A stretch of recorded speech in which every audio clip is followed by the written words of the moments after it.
¿Qué es lo más lindo que...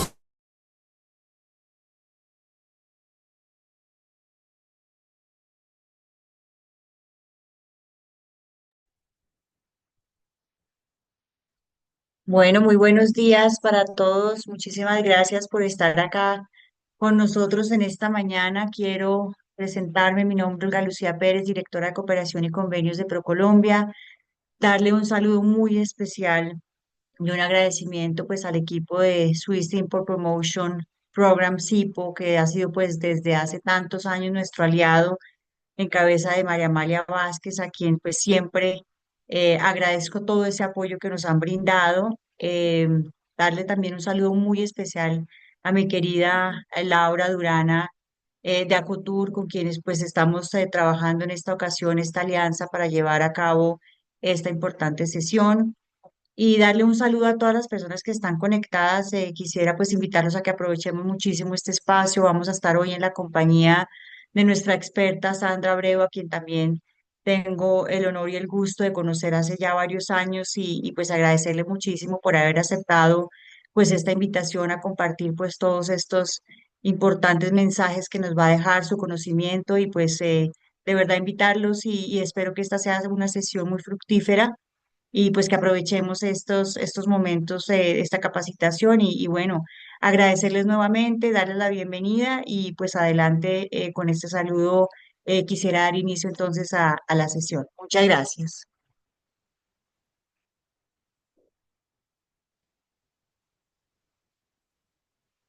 Querida Olga, muchísimas gracias y muy buenos días para todos. Qué alegría tenerlos el día de hoy acá para hablar de un tema fascinante que es este tema de las ciencias del comportamiento aplicadas al turismo sostenible. Gracias a ProColombia y por supuesto también a Cotur y a todos los que hacen posible este espacio. Y antes de darle la palabra a nuestra conferencista, contarle muy rápidamente para los que no conocen lo que es el programa SIPO es el programa suizo de promoción de exportaciones y trabajamos para fortalecer las capacidades comerciales y poder acceder así a los mercados, particularmente suizos y los mercados europeos. Nosotros tenemos presencia en 12 países en el mundo, estamos en Perú, en Vietnam, Indonesia, Suráfrica, Marruecos, Túnez, países de los Balcanes. Este año abrimos en Ucrania y trabajamos en 6 sectores donde uno de ellos es justamente el turismo sostenible.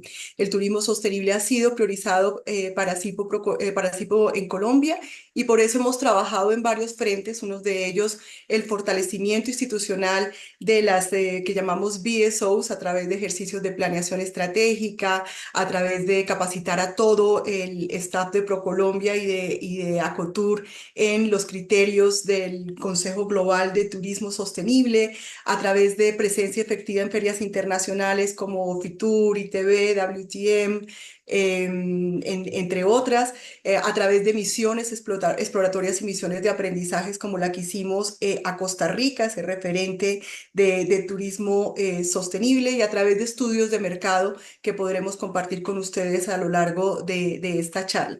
Y hoy venimos con este tema porque creemos que es un tema importante para seguir impulsando el turismo sostenible en Colombia. Lo hemos visto como quizás esa pieza que le faltaba al rompecabezas del turismo sostenible y es algo que desde países como Suiza, los países nórdicos, desde Aspen, están trabajando muchísimo desde este tema de ciencias del comportamiento para influir comportamientos que conduzcan a la sostenibilidad del turismo, esa que genera ingresos, que respeta las comunidades donde se desarrolla y que a su vez preserva la integralidad de los recursos tanto ambientales como culturales para el futuro.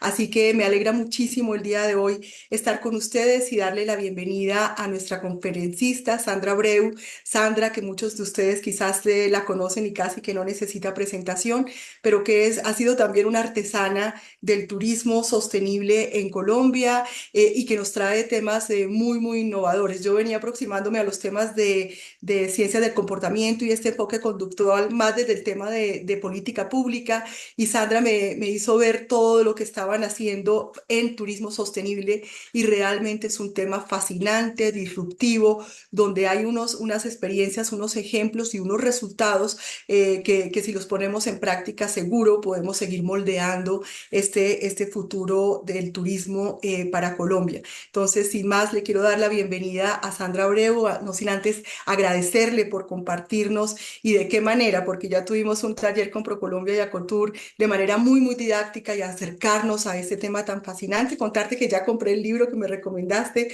justamente del Nobel Thaler, que fue que empezó a escribir sobre estos temas, el de un pequeño empujón, y contarles también que a lo largo de la charla estaremos compartiendo algunas otras lecturas, material que puede ser útil para entender un poco más esa aproximación a este tema. Entonces, Sandra, gracias por compartir todo tu conocimiento con nosotros el día de hoy sobre este tema y te doy una muy cordial bienvenida.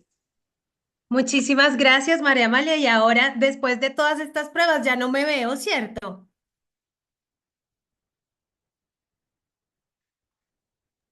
Ahora Ya te sí. ves, ya te Ya, ves. gracias, Ahora gracias. sí. Perfecto. Bueno, muchísimas gracias por esta invitación a CIPO, a ProColombia, a María Amalia.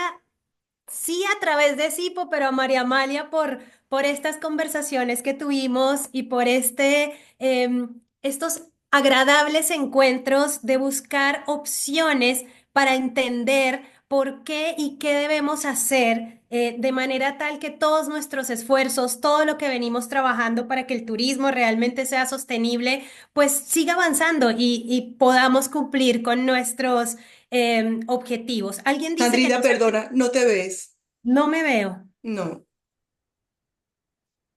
pero qué raro. Vuelvo a hacerlo un segundito. ¿Ahora sí? Sí, ya te vemos. Ah, bueno, muchas gracias entonces. Ahora sí. Bueno, lo primero es que quiero contarles, yo soy Sandra Abreu, soy la gerente de Aviaexport, que es una de las empresas del grupo Aviatur, es la empresa de consultoría. Nosotros trabajamos en políticas públicas, en diseño, desarrollo de productos turísticos, en planificación, en formación. Y yo vengo de una formación de ciencias políticas que es centrado en el turismo, pero siempre he tenido curiosidad por entender cómo funcionamos los seres humanos. ¿Por qué hay tantas diferencias entre lo que queremos hacer y lo que hacemos? ¿Por qué es difícil para países como el nuestro pasar de la teoría a la acción? Y muchas de estas curiosidades me llevaron a pensar en que tenía que haber algo más, que necesitábamos entender un poco mejor a los seres humanos y por eso, después de muchos años, decidí estudiar psicología y ya me falta un semestre para terminar. Y en este camino de la psicología me he centrado en entender cómo las personas tomamos decisiones, por qué hacemos lo que hacemos, qué pasa en la cabecita de cada uno para que al final tengamos la sociedad que tenemos. Y en este camino encontré las ciencias del comportamiento y es un poco lo que quiero compartir con ustedes el día de hoy. Algo de estos conocimientos, viendo si puede ser una opción, una aproximación que ayude a complementar los esfuerzos que todos los que estamos hoy acá seguramente hemos hecho en algún momento de nuestra vida y unos que se dedican al 100% a, pues, a que el turismo sea realmente sostenible. Voy a compartir mi pantalla. Em,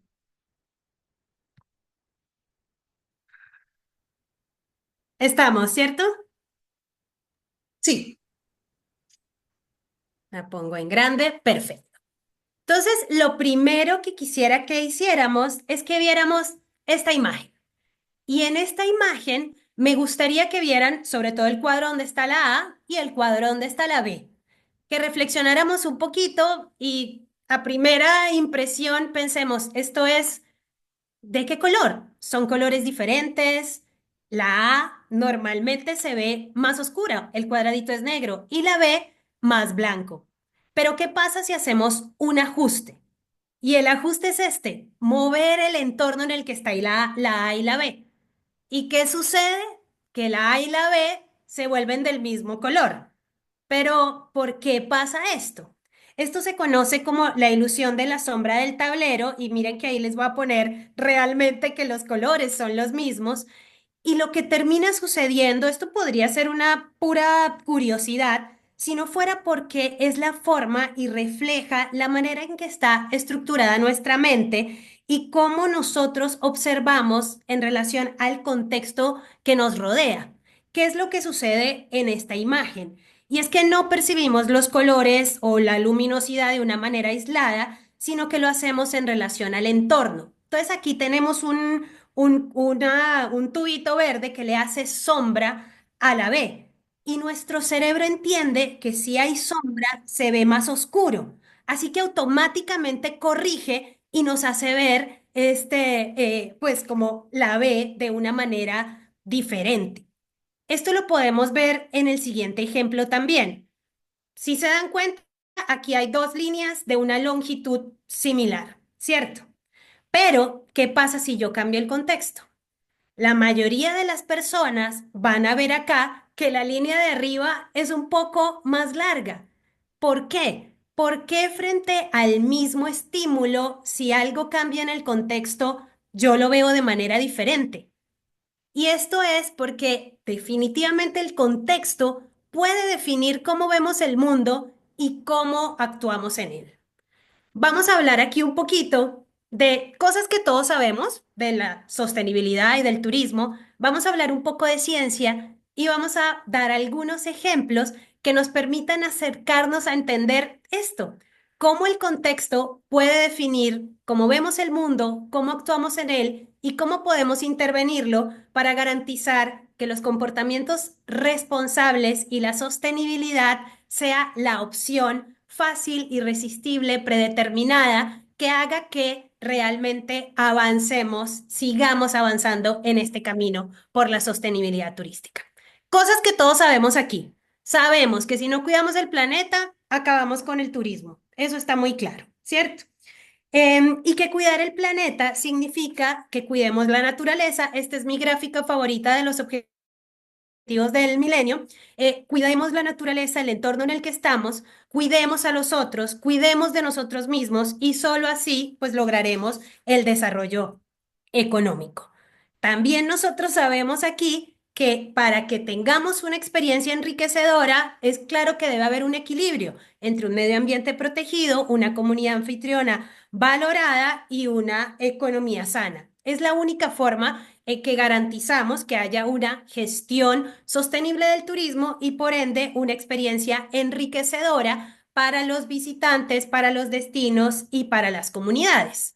Y así, pues todos hemos hecho un esfuerzo muy importante por garantizar que haya una gestión sostenible del turismo. Pero esto no es de ahorita, esto lleva muchísimo tiempo en el camino. Si quisiéramos pensar en hace cuánto hablamos de cuidar el planeta, pues yo aquí simplemente voy a poner una relación y hay ejercicios que encontramos desde 1972, hace 50 años, con la primera cumbre para la Tierra. En el 88 este grupo intergubernamental de expertos en cambio climático, luego con los objetivos del milenio.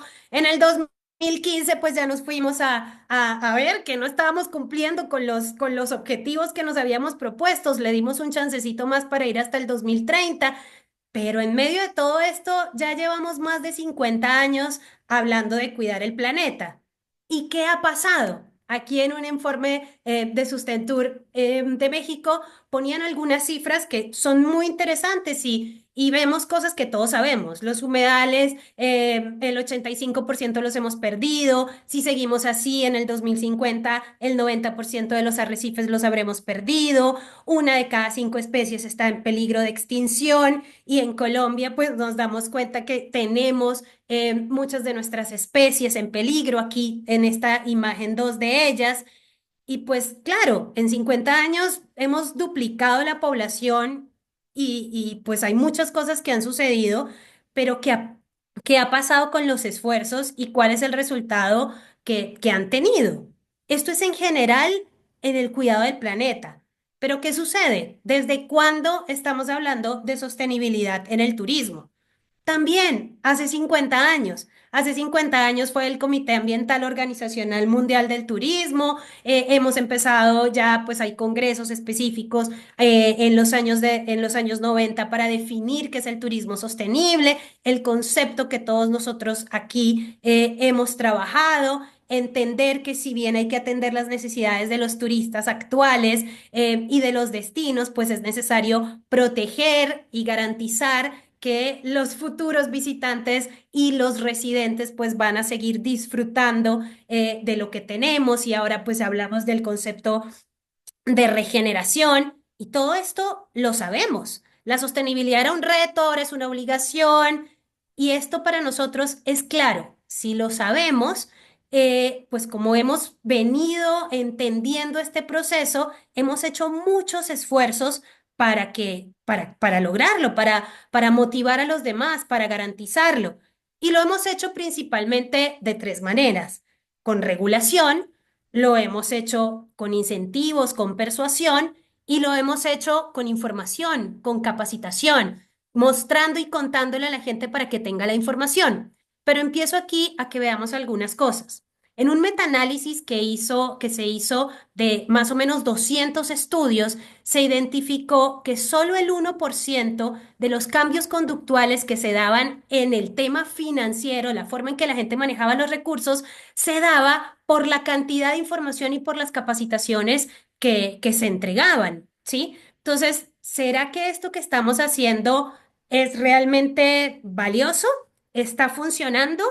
Lo que estamos haciendo es que actuamos pensando que los seres humanos somos 100% racionales, que somos eficientes en encontrar información relevante, capaces de analizar y calcular diferentes contextos, de predecir el futuro y de manejar la incertidumbre. Esto es lo que los economistas que estén acá entenderán perfectamente, que es como se pensaba el hombre económico y las teorías clásicas de la economía, y es que los seres humanos somos racionales, podemos procesar toda la información y siempre vamos a tomar la mejor decisión. Pero ¿qué pasa? Si eso fuera así, ¿por qué nos comportamos de una manera diferente? ¿Sí? ¿Qué es lo que sucede si de verdad la mayoría de las personas sabemos que estas decisiones tienen consecuencias negativas? ¿Por qué es tan difícil cambiar las acciones? Y en turismo, sobre todo, ¿por qué no vemos tantos avances? Si es claro que el turismo consume más energía, que los turistas consumen hasta 4 veces más agua que los residentes, y esta cifra que veía era, o sea, 300 litros por turista por noche. Y la Organización Mundial de la Salud dice que los seres humanos para vivir, para todas las cosas que necesitamos, la higiene, la alimentación, el consumo normal es de 50 litros por día. Entonces, el turismo, qué es lo que está haciendo? Y lo que nos damos cuenta es que hay una brecha muy grande entre las intenciones y la acción. Sí sabemos qué es lo que hay que hacer, pero la brecha aún es muy grande. Hay un estudio que lo quiero compartir con ustedes porque me parece muy interesante y es el que hace Focusrite, que se encarga de estudios de mercado y midió la intención, la brecha entre la intención y la acción. Y nos decía, por ejemplo, mientras que el 48 y el 51% de los viajeros querían y decían que iban a escoger su alojamiento según los niveles de sostenibilidad que manejara. ¿Saben más o menos cuántos realmente lo hicieron? No llegó al 10%. Eso en el tema de alojamiento. Lo mismo sucedía en el transporte. ¿Cuántas personas decidirían tomar un transporte sostenible teniendo en cuenta el impacto que este generaba en el medio ambiente? Y de el 60% que dijo que lo haría, al final solo el 12% lo hizo. Si yo le preguntaba o en esta encuesta dijeron, bueno, vamos a saber qué pasa si uno le dice a los turistas, a los visitantes que llegan, venga, ¿usted está dispuesto a consumir local? ¿Usted quiere aportar a la comunidad? El 78% dijo, sin lugar a duda, lo voy a hacer. ¿Y luego qué pasó? ¿Cuántos compraron local? ¿Cuántos aportaron en la comunidad? Y la verdad es que esto solo fue del 13%. Significa que la brecha es muy larga, muy grande. Y aquí hay un dicho conocido por todos, muy sencillo, que es que del dicho al hecho hay mucho trecho. ¿Y esto por qué? Porque en realidad no somos tan racionales como nos lo dicen. Somos indiferentes a cierta información. Muchas de las cosas que nos dicen pues nos entran por acá, nos salen por allá. Somos altamente influenciados por el momento y es que somos emocionales. No nos gustan las ideas vagas y complejos y somos malísimos para imaginar el futuro. Esto ya se venía analizando. No es de ahorita que nos dimos cuenta que es así. En los años 50, este señor Herbert Alexander Simon se ganó el premio Nobel 20 años después, pero en los 50 él ya decía, los seres humanos no somos tan racionales, porque no podemos procesarlo, la información que nos dan, porque nunca es completa, nunca es perfecta. Tenemos un tiempo limitado para procesar esa información y nuestra capacidad cognitiva es restringida, no podemos poner tanta atención, nos desgastamos. Y entonces él empezó a hablar de lo que se conoce como la teoría de la racionalidad limitada. Y esta teoría de la racionalidad limitada fue la que nos dio paso a este señor del cual vamos a hablar ahora un poco más, que es Daniel Kahneman, que profundizó en estos conceptos e integró las investigaciones psicológicas en las ciencias de la economía para que pudiéramos entender cómo los seres humanos tomamos decisiones, ¿sí? Y acá pongo estos tres porque luego es muy importante y si les parece interesante el tema, Daniel Kahneman tiene un libro que se llama Pensar rápido, pensar despacio, que se los quiero, que se los quiero recomendar. Y Richard Thaler, que es el libro que María Amalia ahora compartió aquí con ustedes, que se llama Nudge, que es una de las formas en las que se pueden intervenir en el comportamiento. Daniel Kahneman habla de que los procesos cognitivos en los seres humanos funcionan como en una especie compartida del sistema uno y el sistema 2. No se lo imaginen como antes que pensábamos que la derecha era los creativos y la 2 eran los racionales. No es algo que sea izquierda o derecha. Es algo que en nuestro cerebro pues está compartido pero que es como que tenemos una forma en la que hacemos las cosas más rápidas, más inconscientes, donde la emocionalidad nos gana, que no requiere un esfuerzo mental y que es intuitivo, mientras el sistema 2 es más lento, consciente, es reflexivo, requiere esfuerzo mental, seguro y confiado. La mayoría de nosotros nos identificamos con el sistema 2 y decimos, no, sí, nosotros realmente somos seres racionales, pensamos, reflexionamos sobre lo que nos sucede. Pero quiero contarles acá que la verdad es que más del 99% de las veces, de las decisiones que tomamos en el día, las hacemos de manera rápida e inconsciente. Si tuviésemos que pensar todo lento, reflexivo y racional, nuestro pobre cerebro se cansaría demasiado y no tendríamos suficiente energía para lo que es realmente importante. Hagamos acá un ejemplo muy rápido para entender qué es el sistema 1 y qué es el sistema 2. Si yo les pongo esta imagen, ¿qué se les viene a la mente? Muy probablemente en milésimas de segundo podríamos decir que aquí hay un hombre molesto, que está bravo, bravísimo. Y no necesitamos de demasiada información para darnos cuenta de eso, porque en un segundo lo podemos ver. Ahora, si yo les pongo esto, ¿qué creen ustedes? Muchos de los que están acá seguramente pueden tomar un papel y un lápiz para empezar a hacer la multiplicación. Significa que necesitamos tiempo, necesitamos un esfuerzo cognitivo adicional. Pero bueno, no lo tienen que hacer, yo les doy lo que da esta multiplicación es 179.415 para que no esforcemos demasiado el cerebro. Este, pero esto es lo que sucede. Podemos hacer durante nuestro día, se dice que tomamos 35.000 decisiones diarias. ¿Se imaginan ustedes que para cada una de esas decisiones tengamos que hacer un esfuerzo como el que tenemos que hacer para una multiplicación? Es como cuando un jugador de béisbol, vamos a pensarlo de esta manera, va a batear. Está el pitcher, le lanza la pelota Y si esto fuera realmente así, si de verdad fuésemos tan racionales, la persona que va a batear la pelota empezaría a pensar, a hacer una ecuación, a ver a qué velocidad viene la bola, haría un cálculo diferencial y entonces, ¿cuándo va a batear? Simplemente él la ve, lo entiende y sabe cómo llega y le da. Así es como nosotros funcionamos. No nos podemos parar todo el tiempo a hacer reflexiones y analizar porque no existe ese tiempo. Cuando vamos a frenar en un semáforo, tampoco podemos hacer lo que nos enseñaron en el colegio de tiempo, distancia y velocidad para saber en qué momento frenamos. Simplemente lo hacemos. Quiero aquí hacer un ejercicio más, ya que tenía lápiz y papel para ver el cálculo matemático, y hagamos este ejemplo. Un bate y una pelota cuestan $11. El bate cuesta $10 más que la pelota. ¿Cuánto cuesta la pelota? Y así en un momentito me gustaría que me dijeran, no sé si pueden levantar la mano, ¿a cuántos les dio uno?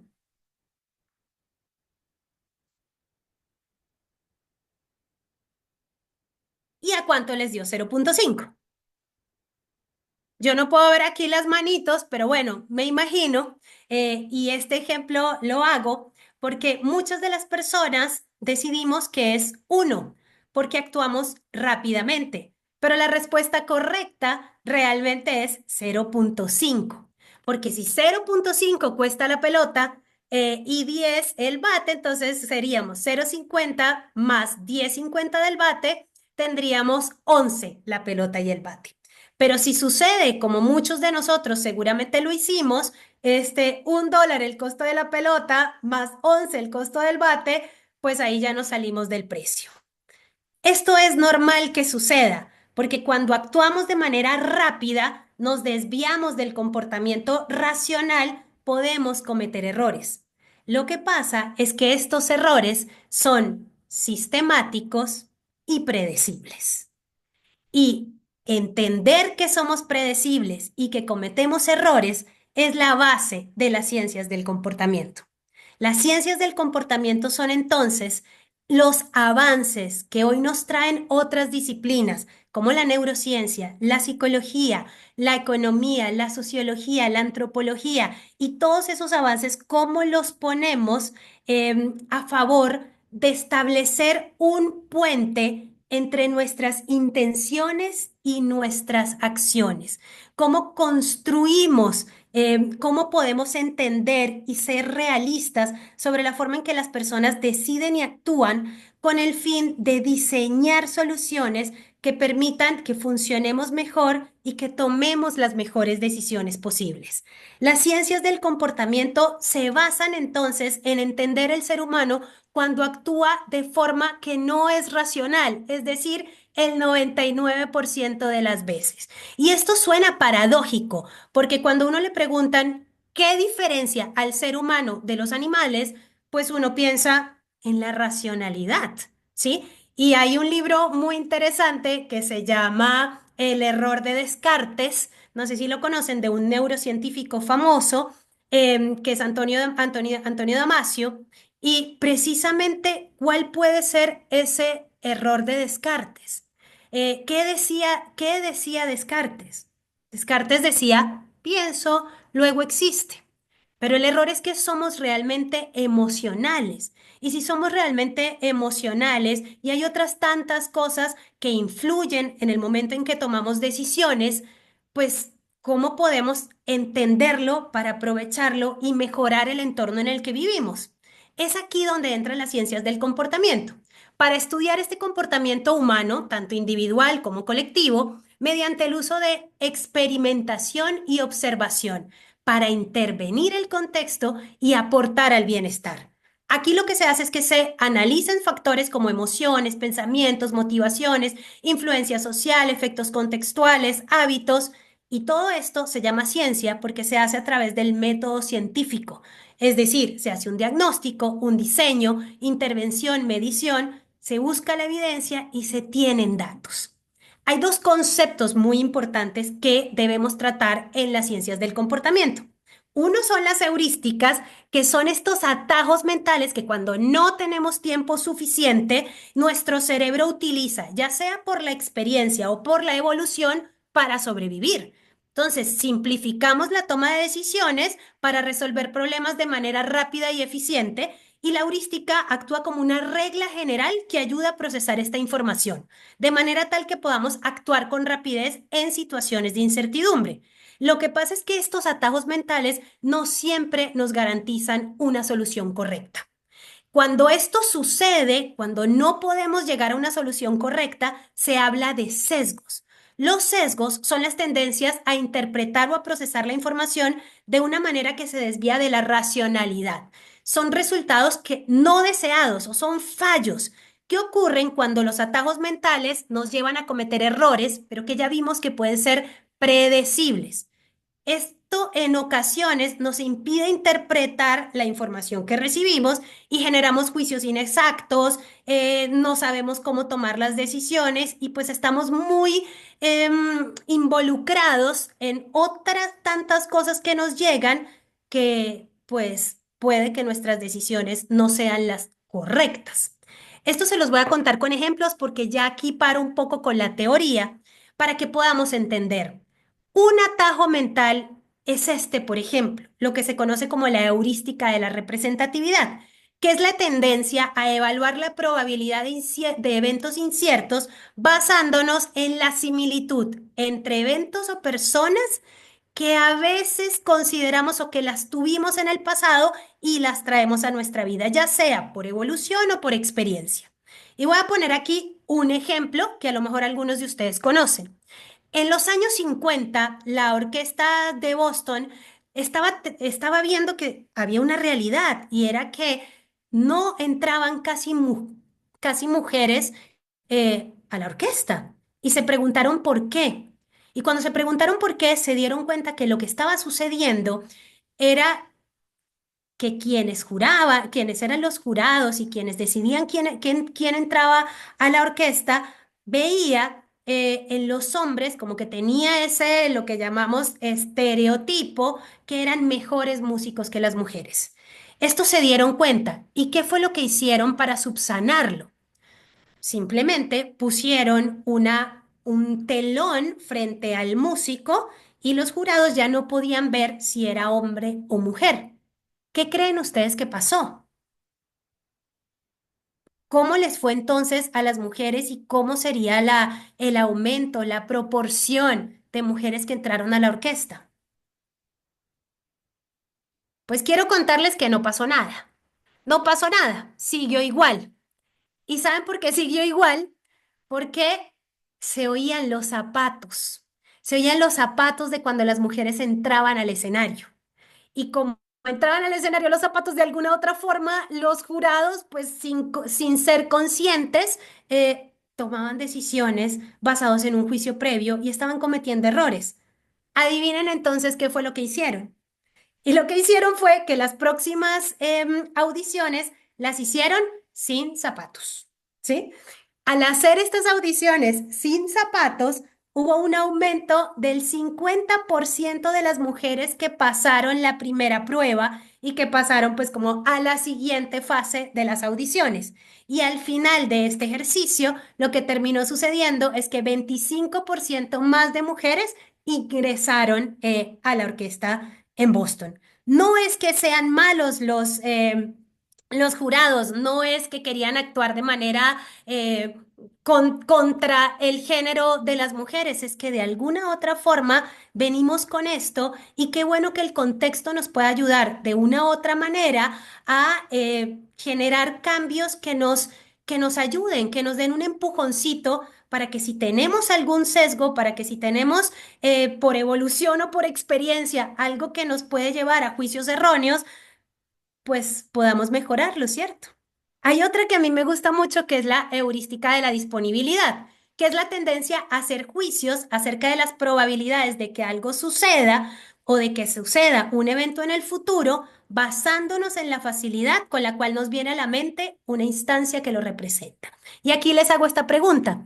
¿Creen ustedes que dónde hay más probabilidad de morir por un ataque de tiburón o de morir porque a uno le caiga una maleta o una parte de un avión cuando vaya caminando. Si alguien me cuenta en los comentarios, que pues no los he podido ver, que voy aquí a abrirlos.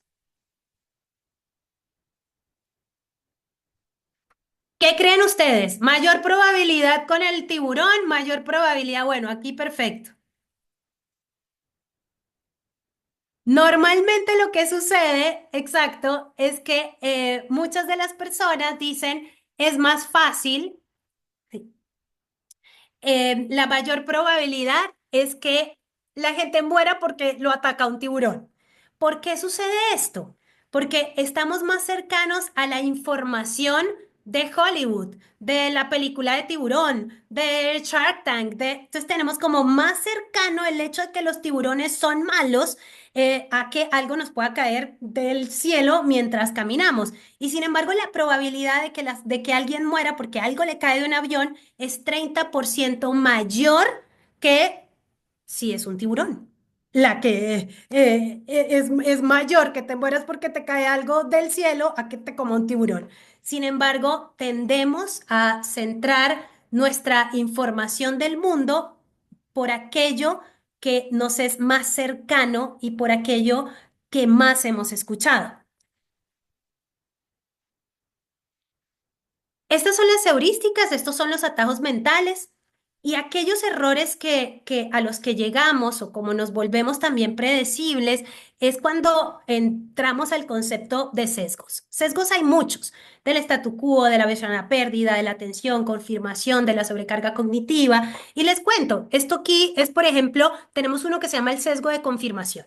Y en el sesgo de confirmación es que por alguna razón solo vemos la información de aquello con lo que somos compatibles ideológicamente. No sé si les pasa, pero por ejemplo en el Twitter, en la información que ustedes reciben o en lo que leen diariamente, lo que sucede es que como que todo lo que leemos va a confirmar lo que nosotros creemos, porque lo que no creemos pues simplemente lo desechamos y ahora que los algoritmos pueden revisarlo mejor, pues esto es todavía más presente, ¿sí? Hay otro sesgo que se llama el de aversión a la pérdida, y es que somos dos veces más sensibles a las pérdidas que las ganancias. Y aquí voy a poner un ejemplo, no sé si a ustedes les pasa, pero a algunas personas les ha pasado con una de las aerolíneas muy queridas que nosotros teníamos o tenemos en Colombia. Y es que cuando tú tienes algo y te lo quitan, el dolor es demasiado fuerte. Por eso comparamos una silla de una aerolínea de bajo costo, estrecha, pues como recta, que no se dobla. Y si la comparamos con la que era nuestra aerolínea, que hoy tiene la misma silla, nos duele muchísimo más porque antes lo teníamos y ahora no lo tenemos, ¿sí? No es que no entendamos el modelo financiero, es que cuando nos quitan algo que tenemos, pues nos duele demasiado y nos aferramos a la expectativa que teníamos y a querer vivir la experiencia como la teníamos. No nos gusta que las cosas cambien, nos gusta que las cosas se queden pues como son. Si nosotros pudiéramos entender esto y el abanico es mucho más grande que esos seis que les estaba ahí simplemente mencionando. Si entendiéramos cómo son los sesgos y la forma en que nosotros vemos el mundo predeciblemente por experiencia o por evolución, podríamos trabajar un poco más con los seres humanos y darles una manito para que podamos vivir en un ambiente, en un contexto donde las decisiones pues nos puedan llevar a un mejor convivir y a una mejor sociedad. Entendiendo que esto existe, que tomamos atajos mentales, pero que a veces nos equivocamos, es importante poder revisar esto cómo influye en la sostenibilidad. Influye en la sostenibilidad porque nos explica por qué la sostenibilidad es difícil. Y la sostenibilidad es difícil porque es un concepto abstracto, porque no lo entendemos, porque es gradual y nuestro cerebro no puede procesar rápidamente, no procesa cuando los cambios se dan gradualmente y no rápidamente. Porque la sostenibilidad implica una responsabilidad extra, porque el impacto de las acciones no se ven, porque creemos en esto que es el efecto gota en el océano, que no vemos cuál sería el impacto de nuestro comportamiento. Y porque hay un sesgo que me parece importante explicarles, que es el sesgo del presente. Y si el sesgo del presente lo voy a hablar así como desde la neurociencias, es que el sesgo del presente implica o explica un conflicto que se da entre los sistemas cerebrales que priorizan la recompensa inmediata y no los objetivos de largo plazo. Porque nuestros sistemas dopaminérgicos, que es donde está pues el sistema de recompensa, que es en el núcleo accumbens y en el área tegmental ventral, él se activa fuertemente cuando hay una recompensa inmediata. Y esta activación fuerte hace que otras áreas, como la corteza prefrontal, que es la responsable de la planificación, el autocontrol y la evaluación de consecuencias a largo plazo, se vea superado. Y esta lucha que se da en nuestro cerebro, pues hace que necesitemos actuar ahora y que no pensemos demasiado en el futuro. Tenemos exceso de optimismo y tenemos exceso de optimismo porque si no, si evolutivamente no hubiéramos desarrollado el cerebro para ser optimistas, pues sería muy difícil que nos motiváramos, que mantuviéramos el estrés a unos niveles adecuados y que pues trabajáramos e interactuáramos con las sociedades. Es muy difícil la sostenibilidad en el turismo porque ponemos un peso desproporcionado en el viajero. Si la sostenibilidad es difícil, ¿por qué creen ustedes que para los viajeros puede ser aún más difícil? Estamos aquí pensando en que la sostenibilidad puede ser realmente abrumadora, ¿sí? La sostenibilidad es abrumadora. En vacaciones los viajeros tienden a liberar controles que guían su comportamiento. No sé si a ustedes les pasa, pero definitivamente cuando viajamos decimos y nos permitimos comer más, nos permitimos dormir más, nos bañamos un poco más largo y hacemos todo esto porque estamos un tiempo corto, son nuestras vacaciones, es un contexto hedonístico y pues en algunos destinos las prácticas no son sostenibles. Si sabemos que hay una brecha entre intención y acción, si sabemos que somos predecibles y que el contexto lo podemos definir y el contexto nos ayuda a actuar en el mundo, ¿cómo podríamos intervenir ese entorno para promover el comportamiento responsable? Y aquí voy a comentarles de qué nos sirve todo eso que venía hablando de esta teoría, que tal vez me centré un poco profundizando para que vieran cuál es la razón de esto.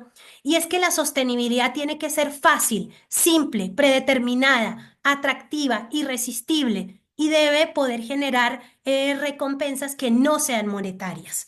Lo podemos hacer si tenemos en cuenta las ciencias del comportamiento, dando un empujoncito, siendo persuasivos, haciéndolo irresistible. Y aquí me voy a permitir poner un video para que ustedes vean esto de qué se trata.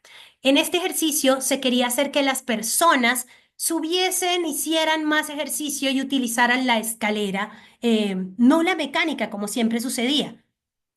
¿Y qué hicieron?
logró que el 66% de las personas utilizaran la otra escalera. Tenían la opción de seguirle diciendo a la gente, haga ejercicio, haga ejercicio. ¿Y qué hicieron? Empezaron a mover el contexto para que fuera irresistible hacerlo. Este ejemplo también me gusta mucho. En el Reino Unido tenían un problema en la calle y es que la gente botaba las colillas de los cigarrillos al piso. Y pues se buscaron una opción para hacerlo irresistible y pusieron esta pregunta: ¿quién es el mejor jugador del mundo? Y la verdad es que disminuyó en 74% el nivel de las colillas que se botaban en el piso. ¿Qué pasa si en Colombia hiciéramos esto? ¿Cómo lo ven? ¿Nos serviría en aquellos sitios donde todavía encontramos basuras en la calle? Otra cosa es que debemos hacer que la sostenibilidad sea simple. ¿Qué significa simple? Y este es el ejemplo más básico, el más conocido de todos. Había una problemática en el aeropuerto de Schiphol de Ámsterdam porque, bueno, no eran tan limpiecitos los caballeros que utilizaban el baño. Y tenían dos opciones: seguir diciendo, ojo, sea limpiecito, cuidado con esto, o hicieron esto, una pequeña intervención donde pusieron un sticker de una mosca en el inodoro. ¿Qué creen que sucedió?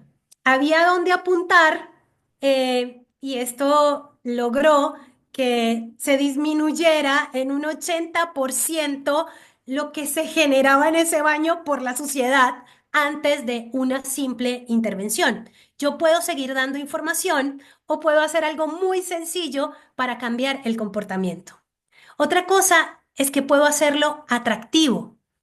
Yo debo hacer que la sostenibilidad sea atractiva. Y aquí hay un sesgo que es el de la prominencia o la saliencia. Yo voy a hacer las cosas que a mí me llamen la atención. Se necesita todo el tiempo, estoy recibiendo información, demasiada información. Y la verdad es que me voy a quedar solo con aquello en lo que, pues, lo que se lleve mi atención. Y hay ejemplos como estos, normalmente lo hacen en Dinamarca, para que, pues estos dos ejemplos, uno es en Dinamarca y otro es en una universidad en Estados Unidos. Si yo quiero que la gente use la basura, ¿cómo lo hago un juego? ¿Cómo lo hago divertido?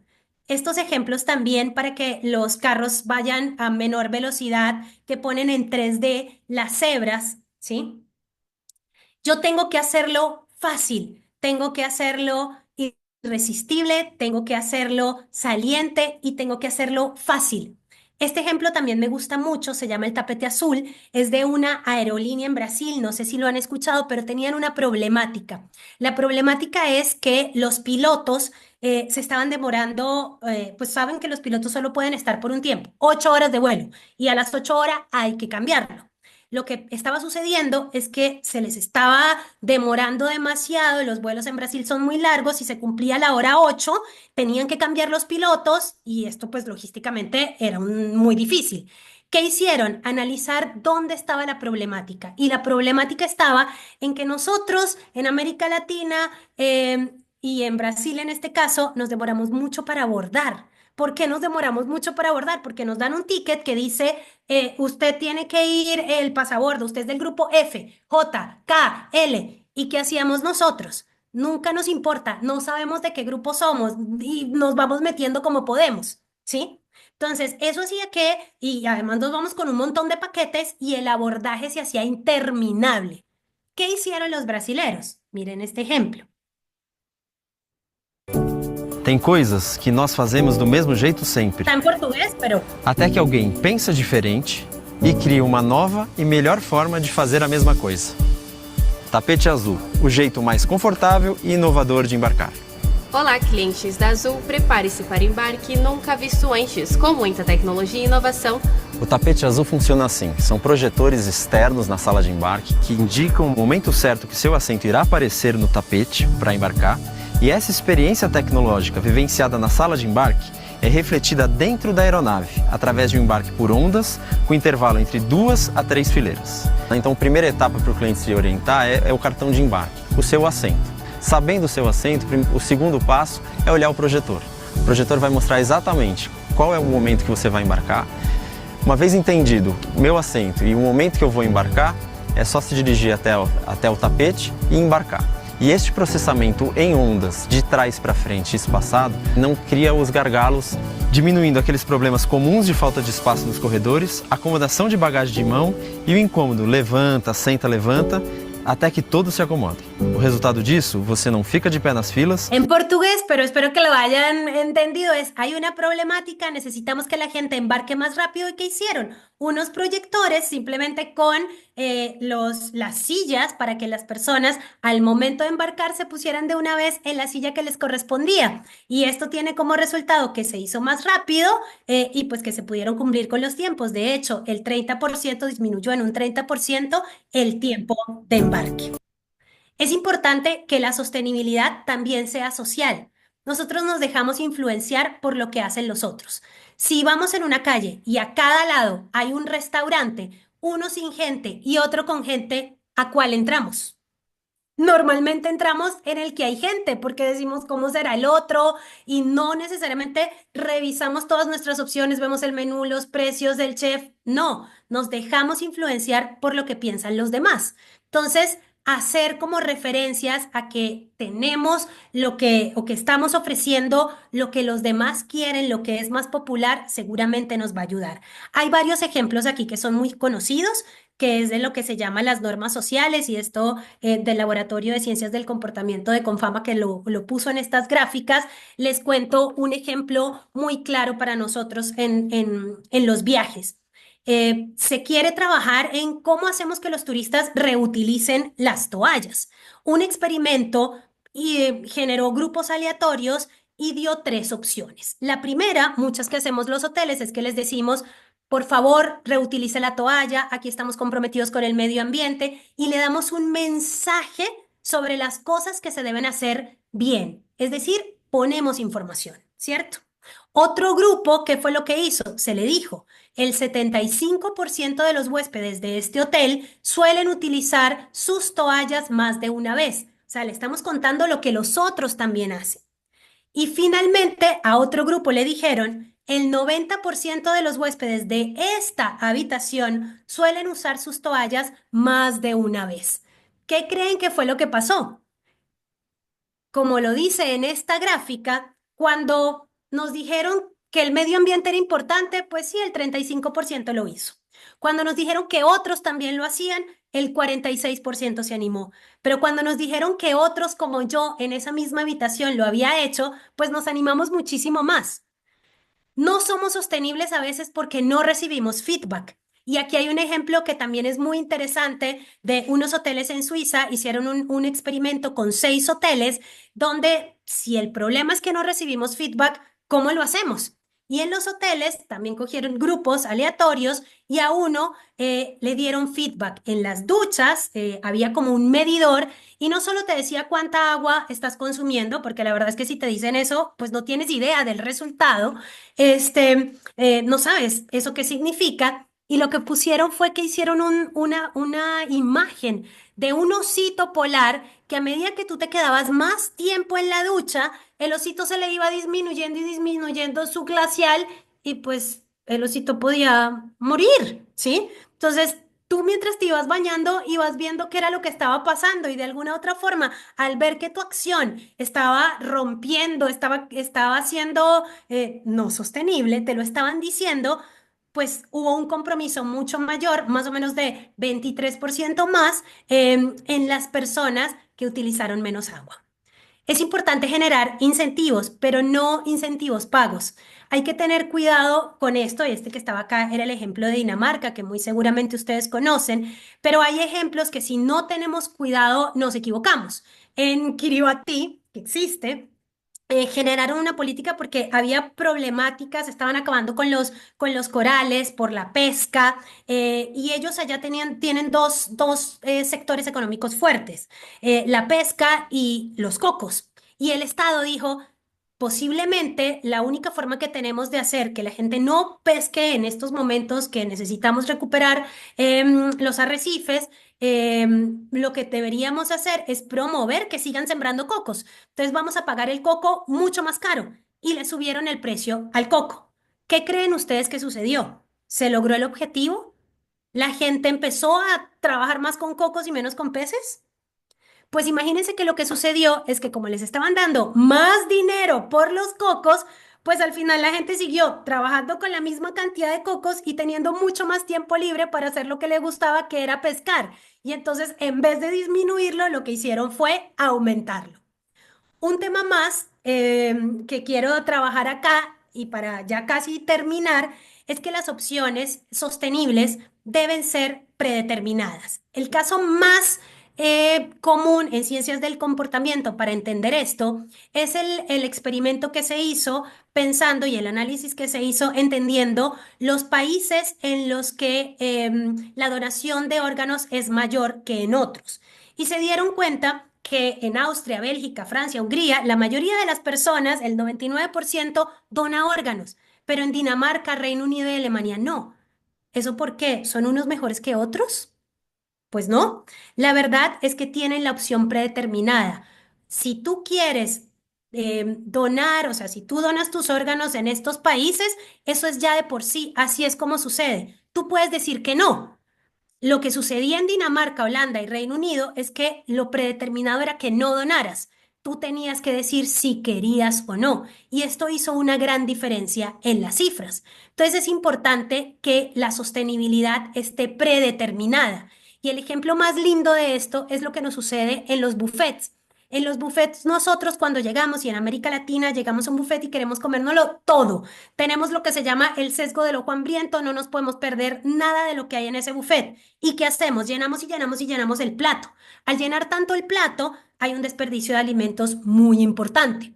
¿Qué se hizo? A uno le pueden decir que eso no está bien, que eso genera problemas, ¿sí? Y que el medio ambiente, y te pueden dar toda la información del caso, que regreses varias veces, pero seguimos haciéndolo. Entonces, uno de los experimentos lo que hizo fue tener en cuenta cómo pensamos nosotros, arregló el contexto y lo que hizo fue disminuir 3 centímetros el tamaño del plato. Y con eso, pues modificar realmente un comportamiento, pues el comportamiento sigue, pero nos ayudó a modificando el contexto a que el desperdicio de alimentos fuera menor. ¿Qué pasaba en la cocina de esos mismos restaurantes? Que de todas maneras la gente tenía su papelera donde botaba todo, eran grandísimas y ni se daban cuenta de todo el desperdicio que se estaba generando. Entonces, otra intervención fue poner las papeleras transparentes y mucho más chiquitas para que la gente pudiera darse cuenta de qué es lo que está haciendo. Si nosotros tenemos en cuenta cómo es que debemos actuar, ¿cómo podríamos empezar a trabajar para complementar los esfuerzos que hacemos en la sostenibilidad utilizando este entendimiento de cómo los seres humanos tomamos decisiones la mayor parte del tiempo de manera irracional? Deberíamos primero entender el comportamiento, identificar qué es lo que está siendo una barrera para el comportamiento que deseamos y cuál es el comportamiento que deseamos. Pensemos en todo lo que el turista tiene que hacer para lograrlo, busquemos dónde se encuentran fricciones, dónde están las barreras para que ese comportamiento se dé y planeemos estrategias para superarlas. Hoy hay varios modelos en los que se trabaja para poder hacer estos procesos, pero lo importante de todo esto y con lo que quisiera que se quedaran hoy es que si la sostenibilidad no es la opción más fácil, no es la opción más simple, no es predeterminada, no es atractiva y no es irresistible, probablemente no lo vamos a lograr, porque en estos años hemos trabajado mucho para la parte racional de los seres humanos y nos hemos quedado un poco cortos entendiendo que la mayoría de nuestro tiempo somos irracionales, pero somos previsiblemente irracionales. Y si podemos entender que con el contexto y trabajando con el entorno podemos hacer más llevadero y podemos facilitar la sostenibilidad, muy seguramente estaremos aprovechando todo esto que las ciencias nos trae para garantizar que tengamos destinos sostenibles y que nuestro turismo sea un promotor de los comportamientos responsables, pero está en nuestras manos hacerlo fácil, simple, predeterminado, atractivo e irresistible. Muchas gracias. Lo dejo para algunas preguntas, algunos comentarios.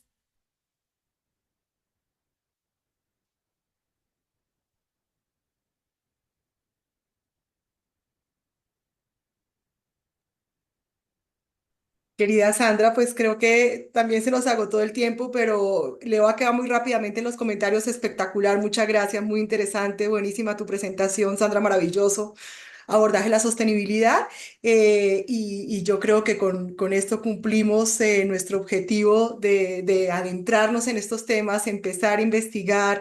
Yo he ido también colocando las referencias un poco bibliográficas también para los que quieran profundizar más sobre estos temas y sin duda pues nos abres muchísimas posibilidades para trabajar conjuntamente en este camino de la sostenibilidad desde este abordaje que estamos convencidas nos hacía falta esta piecita y creo que si empezamos a trabajar en hacer la sostenibilidad fácil, simple, predeterminada, atractiva y irresistible, pues nadie se va a poder resistir en este camino. Gracias, gracias enormes a ti y a todos. O sea, que normalmente hacemos estos webinar y vamos perdiendo la gente a lo largo de la jornada. Aquí estuvieron todos atentos desde el primer momento. Les vamos a compartir en el canal de YouTube de Cipola esta grabación desde la próxima semana y no, quedamos atentos a todas las acciones que empiecen a desbordarse con este empujón que nos has dado el día de hoy. Mil gracias, Sandra, gracias a ProColombia, gracias a Cotur y a todos los asistentes. Muchas gracias. Muchísimas gracias, María Amalia. Quiero dejarles acá también que esto, y hay una diferencia muy importante,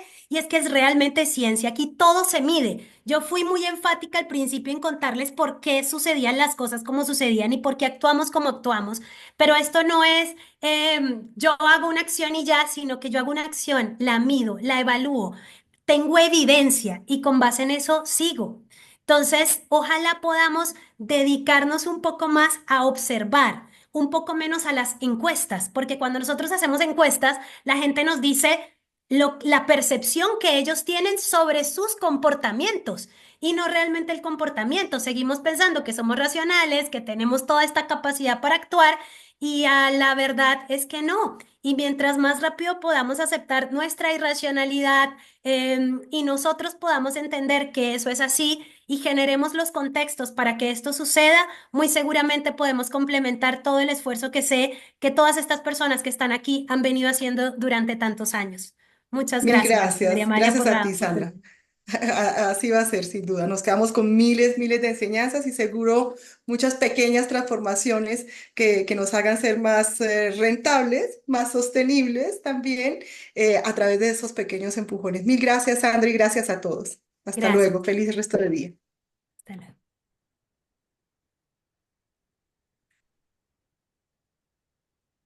Sandrita, súper, muchas gracias. Qué Eh, maravilla. gracias. Ahorita te marco. Sí, chao.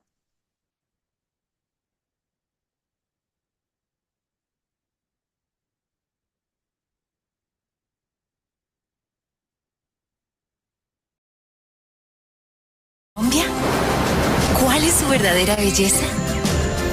Aquí la gente lo es todo, porque además de navegar un río que se escapa entre